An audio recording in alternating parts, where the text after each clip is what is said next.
A coisa mais importante que acontece nos dias de hoje é a revolução feminina, é a emancipação das mulheres. Isso é a coisa mais importante que acontece. A arte sempre ela está um pouco à frente, captando essas tendências como antenas, assim, um pouco antes de todo mundo, né?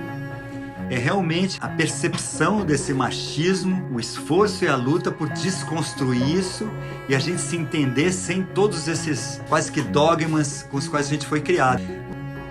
Que não existe essa idealização da pessoa normal, a pessoa perfeita, não. A vida é imperfeita, nós todos somos cheios de imperfeições. A minha obra, todos os meus livros têm sempre essa questão do homem que não se enquadra, que está querendo achar o seu lugar no mundo atual e qual é o seu papel agora frente a essas mulheres que são tão combativas, são tão conscientes, né? Então, como é que a gente tem que ser o homem? Essa é a questão do Lô, do Bellini e minha. Olá, eu sou Paulo Azevedo e seja muito bem-vindo, bem-vinda, bem-vinde ao Alma Masculina. Para você que nos acompanha, sabe que conto com a parceria de Conrado Góes, Glaura Santos e Vitor Vieira. E hoje continuamos com a conversa com o músico e escritor Tony Bellotto nessa segunda parte do episódio 46. E existem no mínimo 3 maneiras de você ajudar o Alma Masculina. Siga e dê 5 estrelas no nosso perfil no Spotify ou no seu agregador preferido e deixe seu comentário. Você pode ainda indicar uma das conversas anteriores que trazem visões diversas das masculinidades para alguém próximo de você. E para ajudar a manter o Alma Masculina no ar, participe da nossa campanha de financiamento coletivo que traz sorteios e benefícios exclusivos para os nossos apoiadores. E também acompanhe as dicas nas nossas redes sociais, Facebook/Almasculina Podcast, no Twitter e no Instagram @Almasculina, e se inscreva no nosso canal no YouTube e leve o Alma Masculina para mais gente.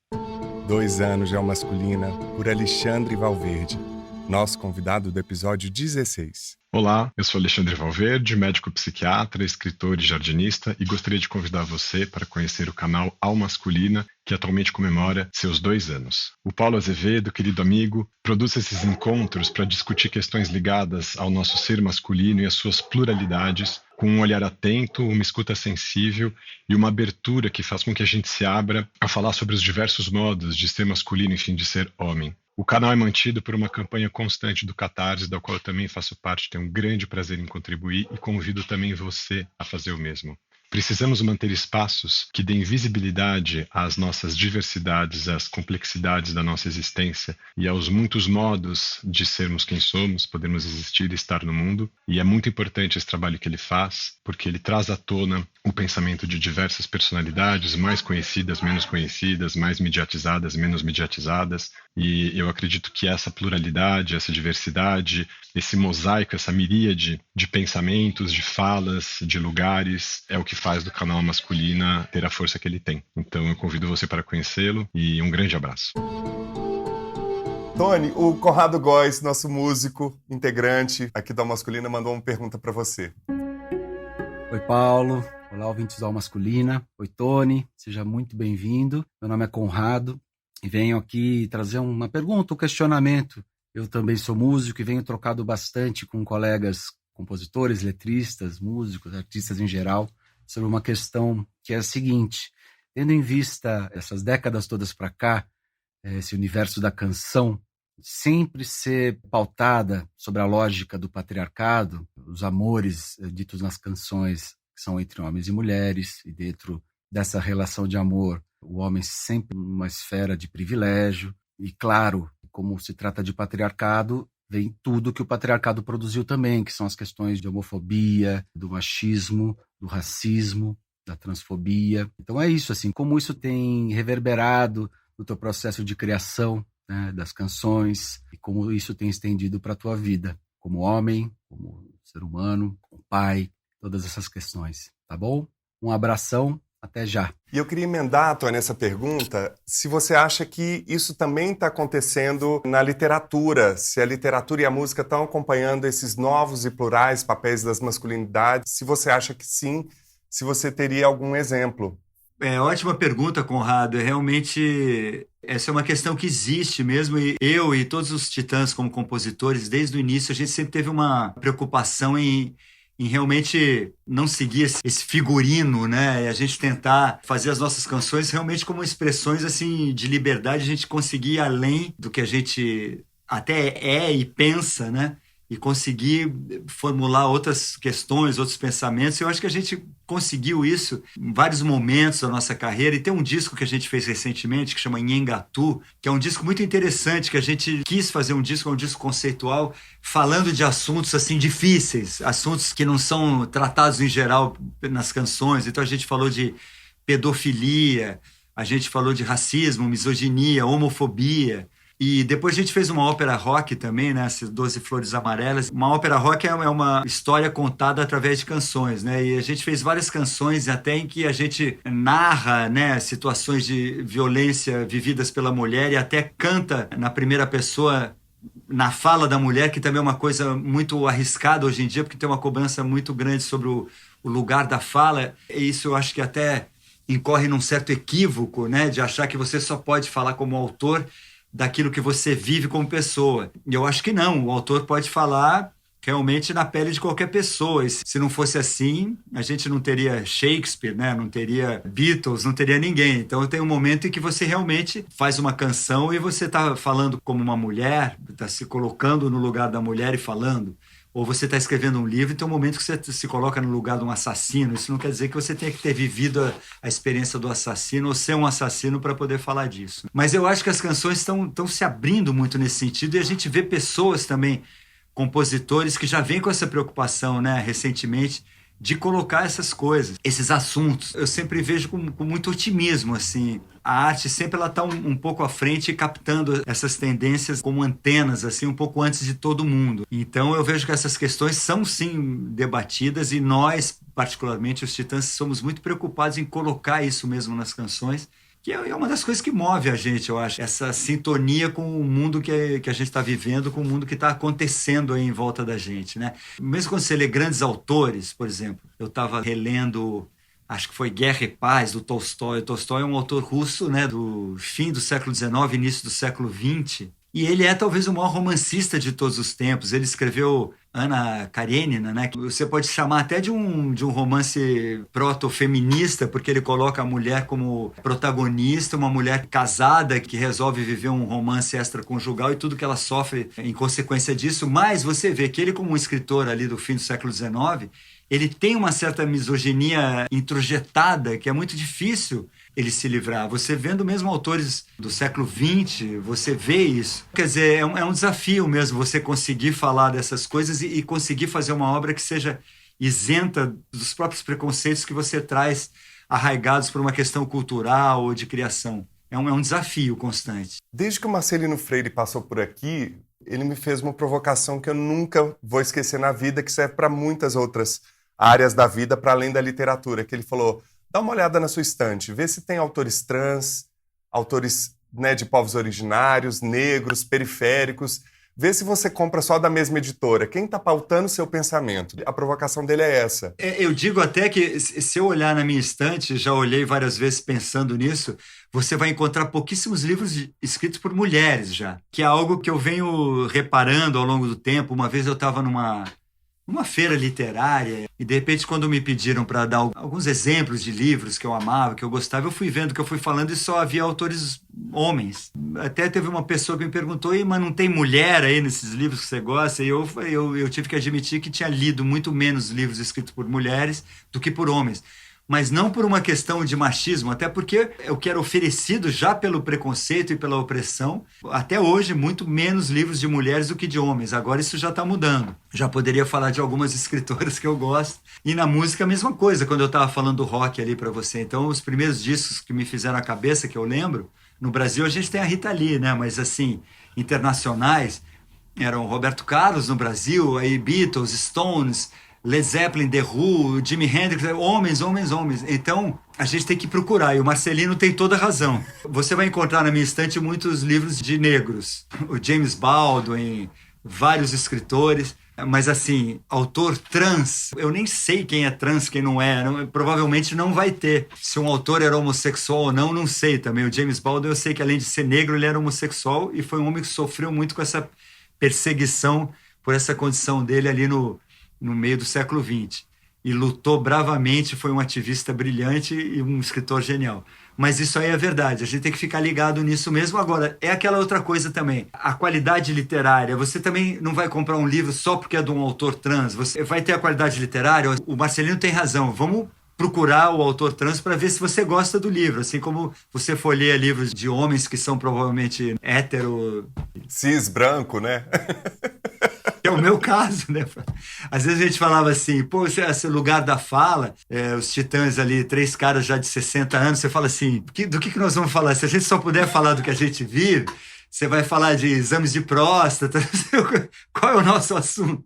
Então é preciso ter liberdade para criar, mas é preciso também ter curiosidade e ousar também botar nomes novos na estante. Eu aceito o desafio e confesso que vai faltar muita gente aqui atrás. Então, se você que está ouvindo esse episódio, vai lá no Instagram do Tony Belotto Oficial, dá dicas para ele de autores aí que passaram pela sua cabeça. Falando ainda de literatura, no seu romance Lô, de 2018, você trata dessa crise que a gente está falando agora com um personagem que é um design de sucesso, hétero, cis, branco, classe alta, na crise ali ao se apaixonar pela namorada de 15 anos do seu filho. E tem uma coisa, um pouco uma subversão aí da Lolita, do Nabokov, que é um outro autor, né, também, enfim, que trata desse lugar com uma protagonista, né, uma protagonista feminina, de alguma maneira também ali, que dá o nome à obra. O que desse personagem traz da sua vivência e dos homens próximos de você? Não estou falando de autobiografia, estou falando de atmosfera em torno do escritor, assim. E como é que você percebe essa crise de certos valores defasados e cultivados ao longo da vida no homem atual? Talvez até a missão assim, da minha geração, ou pelo menos é o que eu sinto como a questão principal, é realmente a percepção desse machismo, o esforço e a luta por desconstruir isso e a gente se entender sem todos esses quase que dogmas com os quais a gente foi criado. E no meu livro Lô tem muito isso, mas todos os romances do Bellini, do detetive, tem muito isso também, porque mais do que um detetive, o Bellini é um personagem que vive o questionamento do que é ser homem nos dias de hoje, assim. Então, quer dizer, ele é um homem que foi criado para casar, para ser pai, para ser provedor, o pai dele com uma grande expectativa de que ele fosse um grande advogado, como o próprio pai era, e de repente ele vai contra tudo isso, ele é um solitário, um solteiro, um deprimido, um homem que não se realiza, não se satisfaz com nada, e que é encantado pelas mulheres, mas ele é um homem também que não consegue ter um relacionamento longo e profundo com nenhuma mulher. Então ele tem muitas namoradas e revelam também um comportamento um pouco misógino, assim. E ele tem questões com a mãe, as lembranças da mãe, ele é um homem fixado em seios.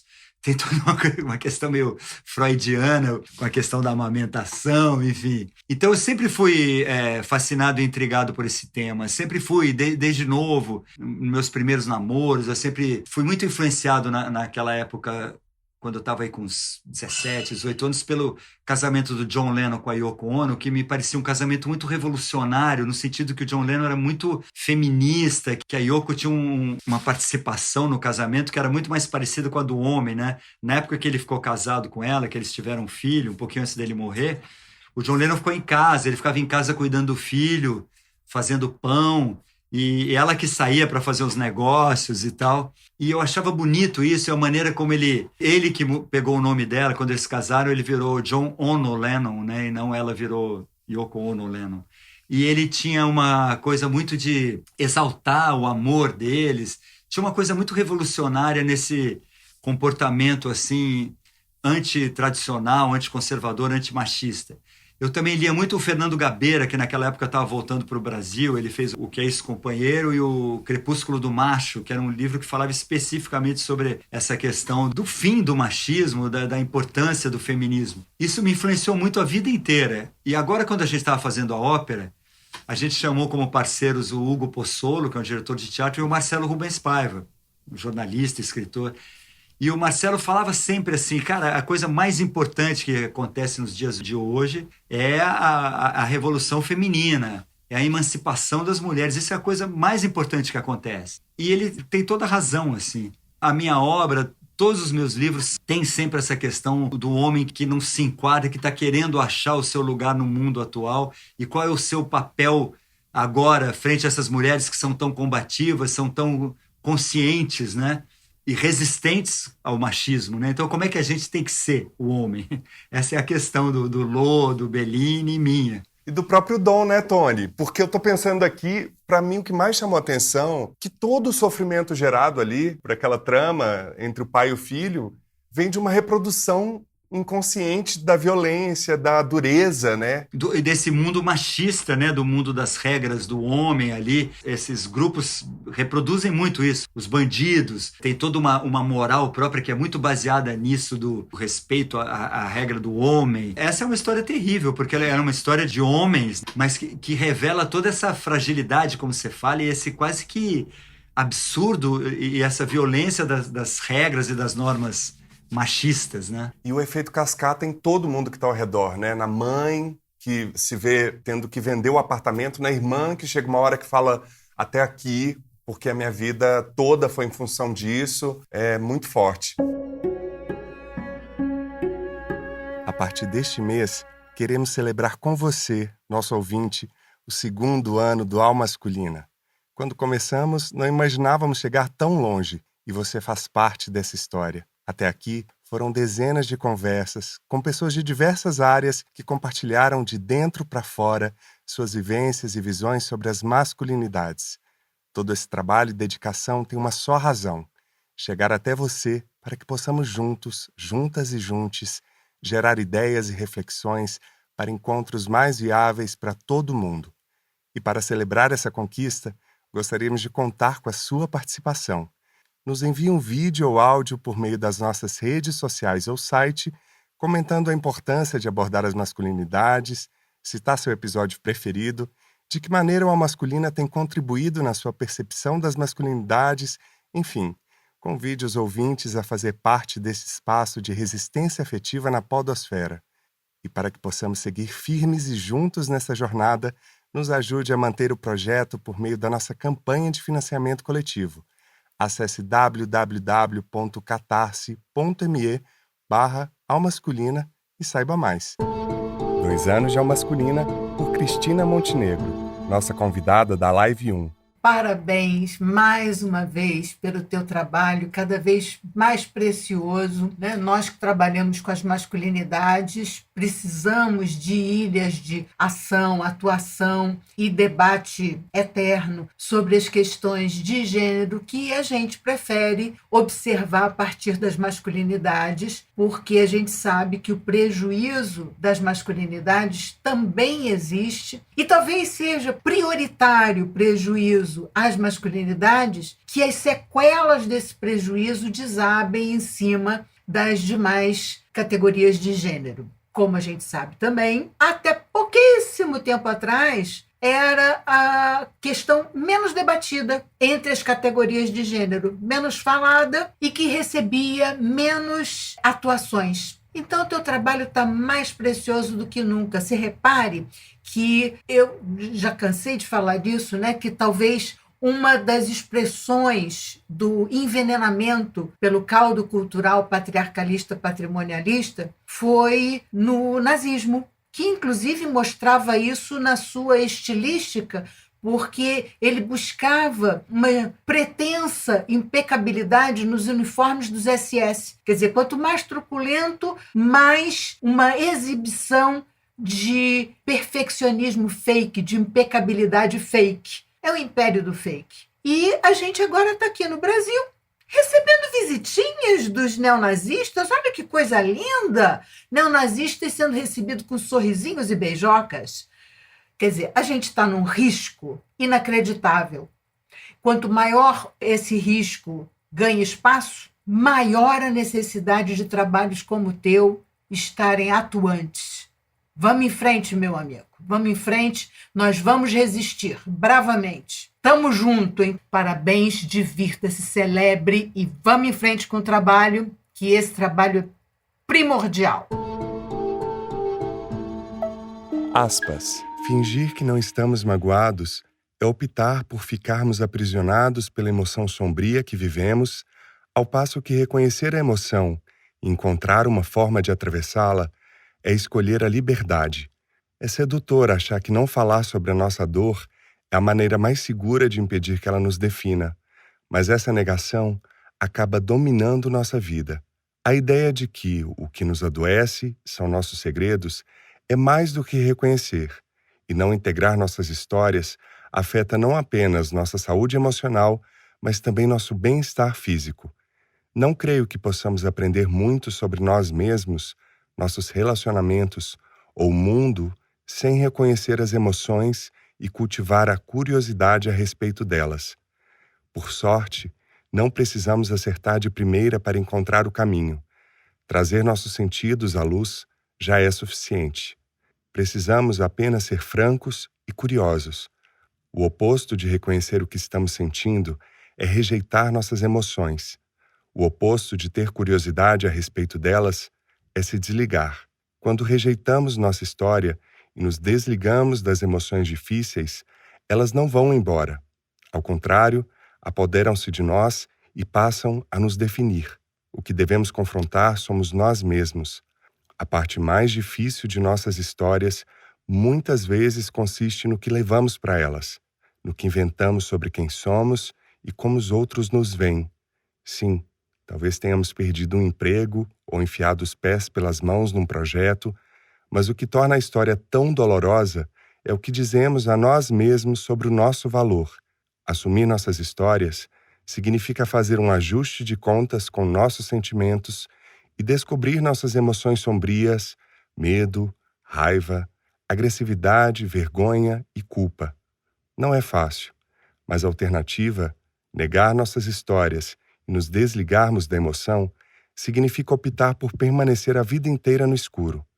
Quando decidimos reconhecer nossa própria história e viver segundo nossa verdade, levamos nossa luz às trevas. Livro Mais Forte do que Nunca, de Brené Brown. Nesse trabalho da Brené Brown, que é uma importante pesquisadora sobre vergonha e vulnerabilidade, ela faz uma pergunta inevitável: e se todos nós levássemos rasteiras da vida, como certas pessoas conseguem enfrentar tantas adversidades e mesmo assim saímos mais fortes? Eu estou achando muito interessante esse livro, principalmente nesse momento de pandemia, né, em que o mundo levou uma rasteira, como diz o Ailton Krenak, levamos um tapinha da Gaia, da Mãe Natureza, para ver se a gente presta atenção e trabalha o cuidado com o todo e também com o nosso autocuidado. Porque se na primeira parte a gente começou falando das referências, das masculinidades, de relacionamentos longevos na carreira e no casamento, de alguma maneira traz essa segunda parte um pouco dessas emoções que a gente às vezes tem dificuldade de falar, né, Tony? E aí, numa entrevista do Bial, você comentou que chegou a se tratar da síndrome do pânico, o que aumentou muito na pandemia, e você testou positivo o Covid ano passado. Como é que você cuida da sua saúde integral e lida com cuidado mesmo com o envelhecimento? Como é que é isso na sua rotina? Eu tive síndrome de pânico muito forte, crise de ansiedade, tratei, depois tomei remédio muito... tocando no palco, subindo no palco, Tony. Isso que eu fiquei impressionado. Mas a gente tem hora que tem que fazer as coisas. E depois eu parei de tomar remédio, fiquei ótimo, achei que nunca mais ia ter nada. E justamente agora, quando eu tive Covid, em dezembro, a minha Covid foi relativamente tranquila, não precisei ir para o hospital, nada, mas logo depois eu comecei a sentir de novo esses sintomas de pânico e tal, que estão ligados à Covid, né? Eu acho que entre as sequelas, assim, que as pessoas que são mais comuns têm todos esses desequilíbrios emocionais de ansiedade, pânico e depressão e tal. E comecei até a tomar remédio de novo para me equilibrar de novo. O que eu sinto, e eu estava vendo agora as Olimpíadas, aquela atleta americana, né? A Simone Biles, né? Ela abandonou várias provas em função da situação emocional e mental dela. Isso eu acho uma coisa também que a gente está evoluindo muito, porque esses problemas já estão sendo encarados com um olhar mais assim, de que isso é normal, isso acontece com todo mundo. Sem psicofobia, né? De que é coisa de maluco, fazer psicanálise, tomar remédio. Quando eu tive a primeira vez, que nem faz tanto tempo, mas assim, já faz uns 20 e tantos, 27 anos, 26 anos. Eu mesmo, naquela época, tinha um pouco desse preconceito, assim, que quem tomava remédio para problemas emocionais, mentais, estava demonstrando uma certa fraqueza. É uma visão um pouco machista, assim.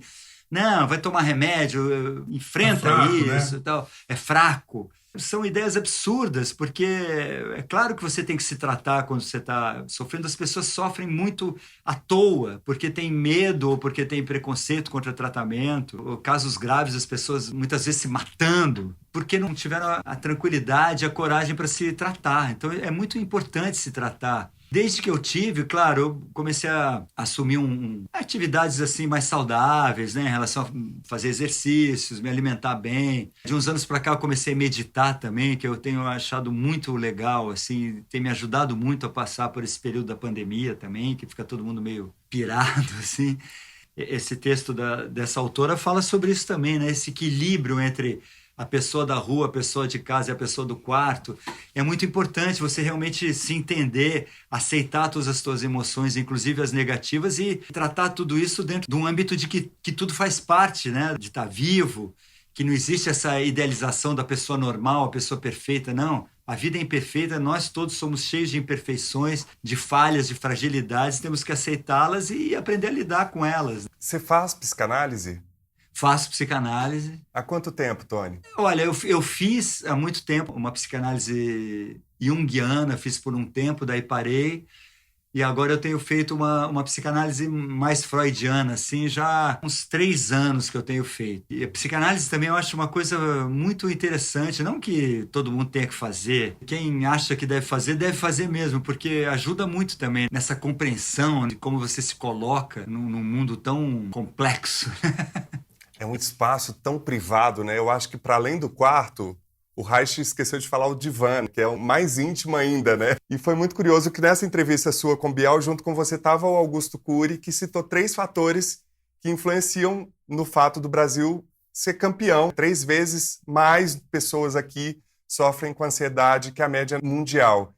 E o primeiro deles, segundo ele, é o vácuo de liderança. Nossa, essa crença que a gente tem nos heróis, na política, e a crença de que eles estão trabalhando por nós, e isso é uma falácia, né? Uma mentira. Isso sim. Isso uma mentira. É a medida da nossa tragédia, né? Enquanto as pessoas ficam sempre achando que existe um líder, que tem alguém que sabe te dizer para onde você deve ir, o que você deve fazer, isso é um absurdo, né? Que a gente ainda creia nesse tipo de falácia, como você diz. Eu achei curioso porque pesquisa aponta, né, que o fato do sistema político brasileiro, essa ausência de liderança, essa falta do pai, né, gera ansiedade e depressão na gente, corrupção, que afeta não só as finanças do país, como a esperança de que algo vai mudar, né, porque a gente vê esse dinheiro drenar em rachadinhas, laranjinhas, mexericas, etc., e a intoxicação digital, que eu tenho visto isso muito, meus amigos reclamando. E nós, os Titãs, a gente tem Facebook, Instagram e Twitter, que é uma coisa que é uma ferramenta, né, necessária hoje em dia profissionalmente.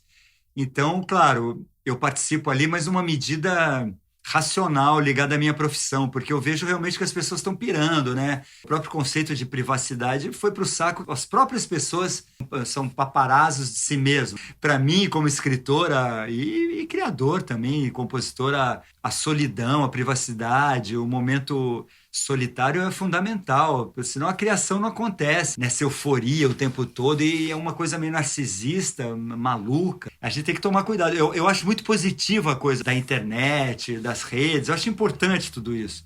Acho que ajudou muito a gente, ajuda a democratizar a informação, é perfeito. Você vê que nesses países, nessas ditaduras, eles tentam impedir justamente essas redes e tudo isso. Porque as informações rolam. Eu acho que uma das coisas que nos garante hoje a resistir a um golpe, a poder dizer a gente vai conseguir defender a democracia, mesmo que haja uma aventura louca dessas, são essas redes que a gente está conectado por uma coisa muito difícil de ser controlada, ainda bem. Mas há que se ter uma parcimônia, tudo é uma questão de equilíbrio, né? Porque vejo crianças, jovens enlouquecidos com essa questão de internet e com problemas psíquicos que vêm dessa expectativa das pessoas, né, te aprovarem, ou um medo de ser criticado, enfim. Que a gente está num momento que a gente tem abordado, principalmente nessa segunda parte, falando desse momento em que a morte e a percepção da finitude está muito presente no nosso cotidiano. Mais de 550 mil mortos no país, e você já viveu perdas de parceiros muito próximos, né, como os Titãs, Marcelo Fromen em 2001 e mais recente o Ciro Pessoa, que foi um dos fundadores do Titãs. Como é que você lida com o luto, não só com o luto em relação a pessoas, mas também as circunstâncias da vida, assim. Como é que você lida com o luto? Essa questão da pandemia, realmente, o Ciro foi levado pela Covid, muitos conhecidos, amigos mais velhos, mas que estariam vivos agora se não fosse a Covid. Um dos ensinamentos duros da pandemia é o quanto a gente é frágil, o quanto a gente se ilude sobre a nossa força, a nossa capacidade de resistir. Na verdade, nós, os seres humanos, somos muito frágeis e é importante que a gente perceba e admita isso. Então, eu acho muito duro, assim, sempre perder amigos, ver as pessoas morrendo, é uma experiência difícil. Outro dia, agora mesmo, uns 2 dias atrás, eu fui num velório, um tio da Malu, que morreu, não foi de Covid, mas morreu agora, já era idoso, mas a presença da morte, você vê a pessoa morta, aqueles rituais todos, é uma coisa muito dura, assim, é muito difícil lidar com a morte. Ao mesmo tempo também, desde cedo, eu leio filosofia zen. É importante também a gente entender que o ciclo da vida é esse, assim. Não tenho religião nenhuma quando eu falo de zen. Eu não estou falando nem de zen budismo, eu estou falando do zen sozinho, que é mais um sistema filosófico do que religião. Eu não gosto de religiões, não tenho nenhuma religião, não acredito em Deus, não acredito em vida após a morte, não acredito em reencarnação, nada disso. Então a ideia da morte para mim é a ideia de um fim mesmo, assim. Eu acredito que as coisas para o ser humano acabam na morte. Então é muito difícil para mim ter que aceitar isso. Às vezes eu me pergunto como é que nós conseguimos todos acordar a cada dia e ser até felizes em alguns momentos, com essa certeza de que a gente vai morrer e todo mundo que a gente gosta e conhece vai morrer também um dia. É uma loucura que a gente tem essa capacidade e admirável. Então, acho que a morte é uma companheira e é um ensinamento constante. A gente tem que ter noção de que a vida é rápida, ela termina, a vida é um ciclo, as coisas acabam aqui e a gente tem que tentar viver o melhor possível da maneira que você se sinta melhor, mas que você seja também positivo e bom para as pessoas com quem você convive, para o mundo em que você vive. A gente não pode se esquecer dela, ela acaba ajudando a vida. Fiquei até emocionado de lembrar, porque eu também perdi uma pessoa durante a pandemia e que, para mim, viver o luto é um pouco a baliza da dimensão que a gente dá para as questões da vida. Quase que, tipo, baixa a bola, menos para essa, né, implicante com isso, ou para ficar ansioso com determinada coisa, menos, né, um tom abaixo. Nós somos tão minúsculos, né? O ser humano, ele é brilhante e essa vida do planeta Terra é uma coisa incrível mesmo, que a gente tem o prazer de poder experimentar essa vida breve aqui na Terra, muito animada, muito cheia de acontecimentos. Mas quando chega de noite, você olha o céu e vê o tamanho, a dimensão daquelas estrelas, né? Nós somos muito minúsculos. A gente não pode se dar realmente muito valor, assim. A gente tem que tentar ser bom, ser feliz, viver vidas boas, plenas. Não adianta se dar muita importância, porque a gente não tem essa importância. O ser humano já achou que ele era o centro do universo, já está mais provado que não é. Ele achou que lá em cima, no céu, tinha Deus, aí chegou no céu, não tinha Deus nenhum. É preciso que a gente tenha também uma certa humildade de compreender a nossa condição, que é maravilhosa. E às vezes, quando eu falo com uma pessoa religiosa, a pessoa fala assim, mas Tony, você acha que pode ser só isso? Eu falo, só isso? Olha quanta coisa que a gente vive na vida, como é só isso? A vida é imensa, é maravilhosa. Não é só isso, não. É muito o que a gente vive aqui. Então vamos viver plenamente, porque não tem outra vida. E olhando para a sua trajetória, tem essa intensidade, né? E é lindo de ver. Escuta aqui. Tony, trouxe pra gente dicas de livros, filmes, documentários, música, enfim, o que você está lendo, ouvindo, ou que passou pela sua cabeça? Um livro que eu tenho recomendado muito são os livros do James Baldwin, que é um escritor, como eu falei, um afro-americano do século XX, e é um escritor muito legal. A Companhia das Letras relançou a obra dele recentemente, ele tem muitos livros de artigos, mas tem romances muito legais, e um desses romances, que é o Quarto de Giovanni, eu recomendo, porque ele escreveu um primeiro livro e fez muito sucesso como escritor negro, que tratava dessa questão racial e tal. E estava todo mundo esperando que no segundo romance ele fosse falar de novo dessa causa, por ser um homem negro, e ele ia falar da questão do racismo nos Estados Unidos, e ele fez um livro sobre 2 homens que se amam, 2 homossexuais, e brancos. Então foi um choque, ele além de negro era homossexual, mas ele queria ter o direito de falar do que ele bem entendesse, liberdade de fazer isso. Escreveu um livro brilhante que eu recomendo a todos. Já que a gente está no universo dos afro-americanos, um disco que eu sempre escuto, que eu acho que é uma das melhores músicas já feitas em todos os tempos, é o Kind of Blue, do Miles Davis. Dizem que roqueiro, quando fica velho, começa a ouvir jazz, Mas eu recomendo em qualquer idade. E eu já ouvia Miles desde novo. Mas com o passar do tempo, realmente eu fui reconhecendo a grandeza dessa obra, desse disco dele, Kind of Blue. São várias músicas, todas instrumentais. É uma obra-prima, assim. Achei que você ia fazer um momento jabá, gente. Pode fazer, indicar Dom, o livro e a série. Não, tá bom. Então vamos falar da série. Eu não vou falar porque eu já falei no episódio 44. Eu vou deixar pra você aí. Eu vou recomendar a série Dom, porque eu nem trabalhei na série. A série é baseada também no meu livro homônimo Dom, mas é uma série muito interessante, eu acho, porque ela trata da vida de um bandido, mas o ponto principal não é esse. O ponto principal é a relação entre um pai e um filho. E nesse ponto vira quase que uma tragédia grega, assim, porque é o pai tentando salvar o filho do destino do filho do qual ele não vai conseguir fugir.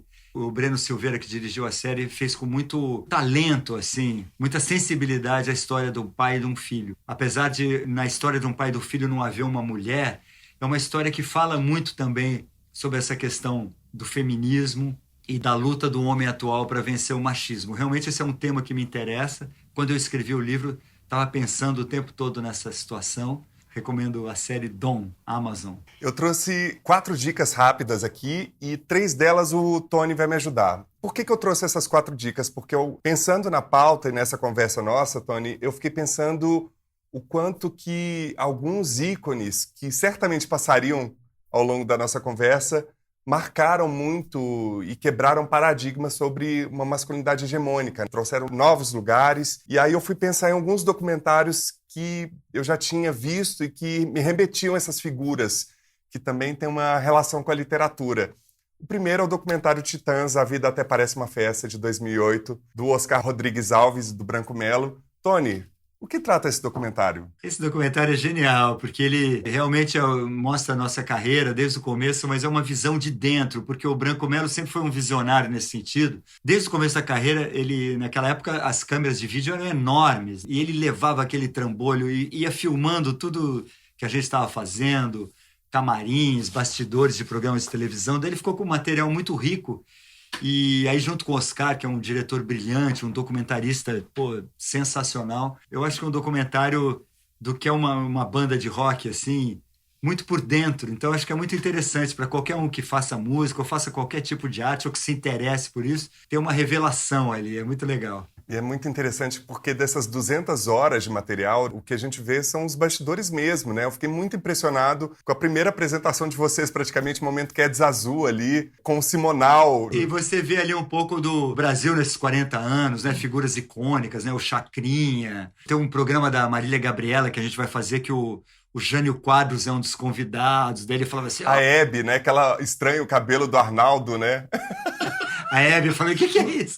Hoje em dia já é um Brasil tão distante, né, dos programas de auditório e tudo mais, mas a gente reconhece muito do que o Brasil é hoje, vendo isso tudo que se passou nos últimos 40 anos. É bem legal. É muito legal. Está disponível no Now, no Apple TV e no YouTube. E outro que não poderia deixar de estar aqui, na sua presença, é o documentário Rolling Thunder Review, do Bob Dylan, contado por Martin Scorsese. Você viu? Vi!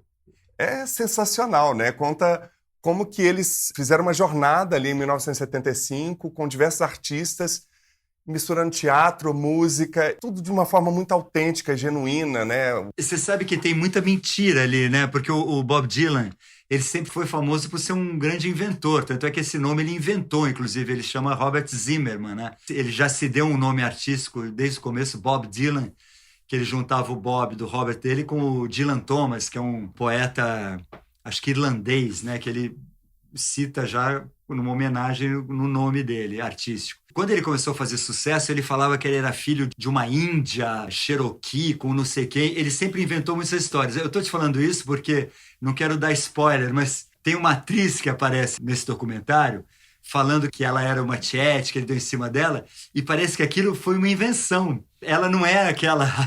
Então é um doc-ficção, não é aquela atriz que aparece no documentário. O Dylan tem esse negócio. Agora, esse Rolling Thunder Review realmente foi uma excursão muito maluca que ele fez e já era famoso, e botou toda a trupe, os músicos dentro de um ônibus, e saiu viajando pelos Estados Unidos, tocando em cidades pequenas, em teatros pequenos. Foi uma ousadia dele, uma coisa diferente que ele fez nos anos 70.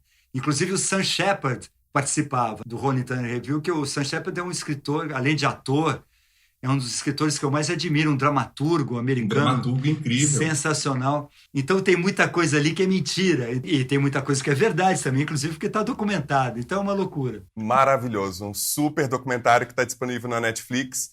E outro que é, para mim, fundamental para romper, né, com todo o glam rock, as possibilidades criativas que ele teve nessa sua trajetória, que é o documentário David Bowie, A Conquista da Fama, de 2019, que retrata imagens desse ícone, os primeiros anos da carreira, todas as dificuldades dele até a morte no palco do Ziggy Stardust em 1973, quando no auge da fama ele desiste disso.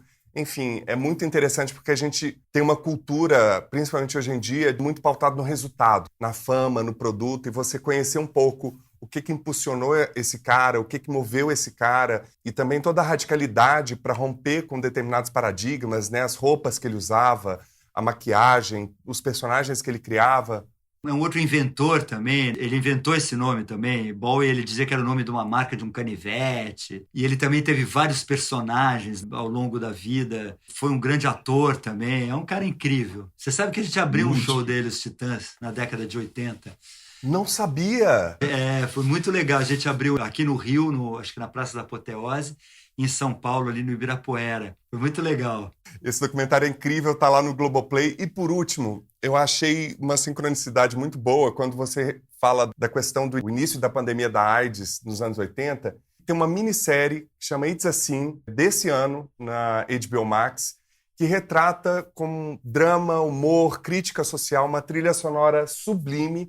São apenas 5 episódios que retratam um pouco da euforia dos anos 80, por meio da história de jovens que estão lidando ali com aquele não saber o que está acontecendo na Inglaterra. Ah, que legal. E, ao mesmo tempo, se arriscando em viver a própria juventude e os próprios sonhos, entre o medo, o horror, a excitação, a euforia e toda a desinformação e a mentira. Se assemelha muito ao contexto pandêmico, né? De que a gente fica meio sem saber para onde ir, e olhar para essas pandemias que estão com a gente desde então, né, o início delas, é muito interessante. E essa minissérie teve uma repercussão tão grande na Inglaterra, por conta das ótimas críticas, teve um aumento também na procura por testes de HIV. Ou seja, eu estou sentindo que essa geração mais nova não tem a noção do que foi esse momento. Quando a AIDS surgiu, eu lembro que se falava de que aquilo ia... 2/3 da câncer população gay, né? iam morrer. Exatamente. Foi muito desesperador. E você vê que até hoje é uma doença que não tem vacina, não tem uma cura. Está em fase de teste a vacina, né? Mas isso já são 30 e tantos, quase 40 anos, né? 40 anos. 40 anos, até mais. A medicina foi encontrando formas de controlá-la e a prevenção e tal. Mas é uma loucura, né? Na época que surgiu, realmente deu um pânico de que aquilo podia acabar com a humanidade, né? Uma loucura. Vale muito a pena ver, gente. Recomendo fortemente.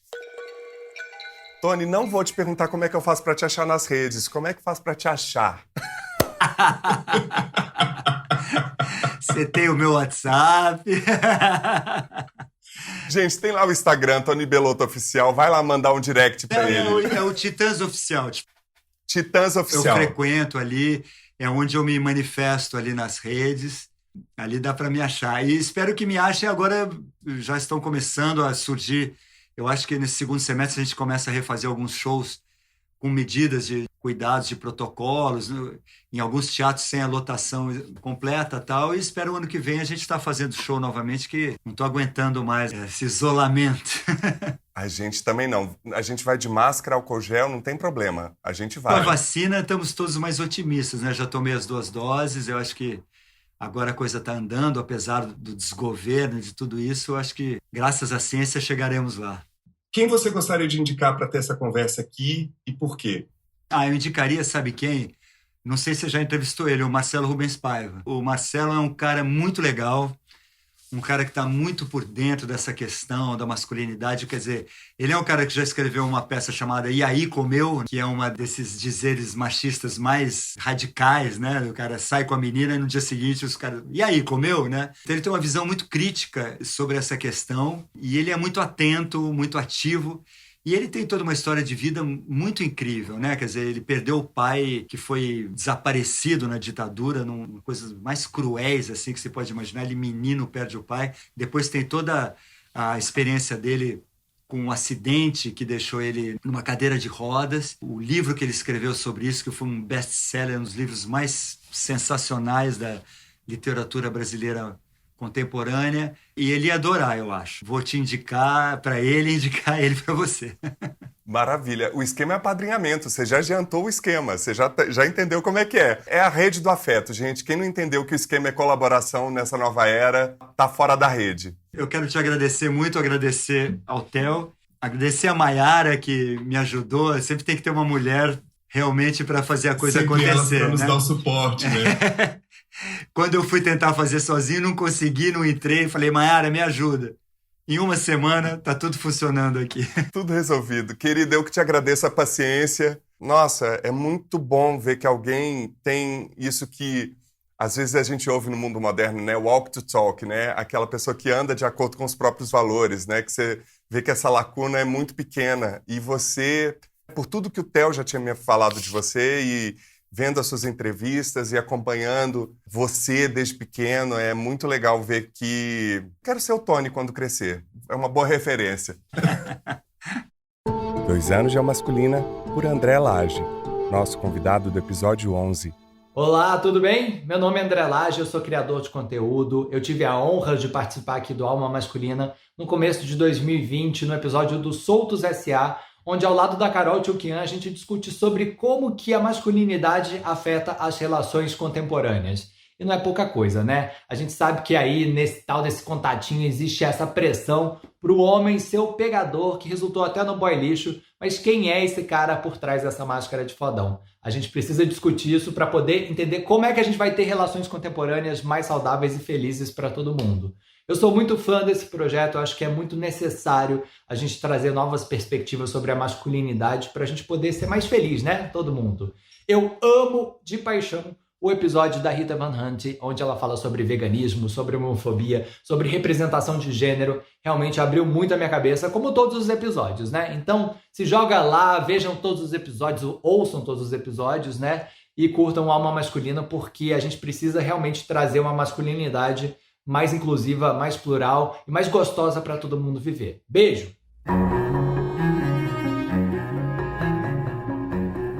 E colabore para manter o Alma Masculina no ar por meio da nossa campanha de financiamento coletivo. Saiba mais no site www.catarse.me/almasculina. E agradecemos a todos os nossos apoiadores, em especial Alexandre Valverde, Ana Maria de Lima Rodrigues, Ângela Mucida, Carla Crespo, Danilo Azevedo, Juliana Dias, Patrícia Mourão e Tânia Simão Baixa Silva. Siga as nossas redes sociais no Twitter e no Instagram @almasculina e se inscreva no nosso canal no YouTube. Também visite nosso site www.comcultura.com.br/almasculina.